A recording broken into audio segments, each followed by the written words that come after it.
PR stunt or a good faith effort to safeguard kids? That's the question tonight about the Department of Juvenile Corrections' pursuit of the Prison Rape Elimination Act. The governor has gone on record in the past saying the act is too expensive, a lot of red tape, and Idaho is doing enough on its own to protect inmates.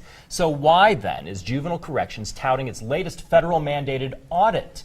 And does it mean the department is turning things around? We're on your side tonight with a closer look. A PREA auditor from New York City just reviewed Idaho's troubled juvenile corrections facility in Nampa. What he has said is the Nampa Juvenile Correctional Facility is an excellent juvenile justice facility. The director of Juvenile Corrections got an enthusiastic thumbs up from the Judiciary and Rules Committee. And the reports that have been received praising our facilities and ranking them highly in that regard speak volumes about the job that the department and the director have done. Director Herigfeld says she fast-tracked the audits. Nampa facility was audited this month in January. And the results were released just before the committee vote on Herigfeld's confirmation to renew her post.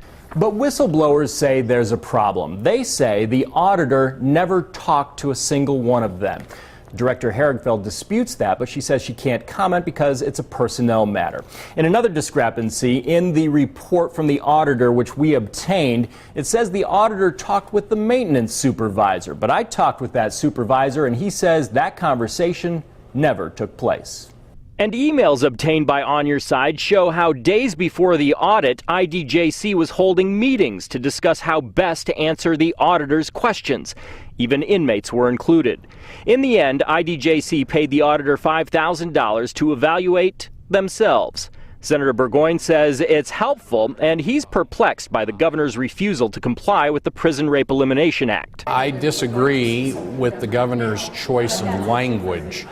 We are, in fact, on the ground working towards PREA compliance. But they're not there yet. The audit says Juvenile Corrections must outright ask new inmates their sexual identity, something that goes against department policy. At this point, our standards ascertain sexual preference by doing a variety of different, they don't just outright ask. The governor's office says Juvenile Corrections is implementing best practices that include all PREA requirements. Clearly, that's one more thing about the audit that's not quite right.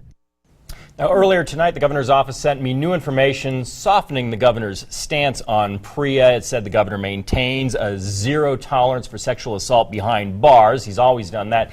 And he stated that someday he would be open to complying with federal PREA regulations. We don't know exactly what might make that happen. So, okay, let me make sure I got this straight. No PREA when it comes to the adult population, but the juvenile population is taking it on themselves to try and do an audit that doesn't seem to have all of its ducks in a row. That is right. Okay, much to follow up on. Thanks, Roland.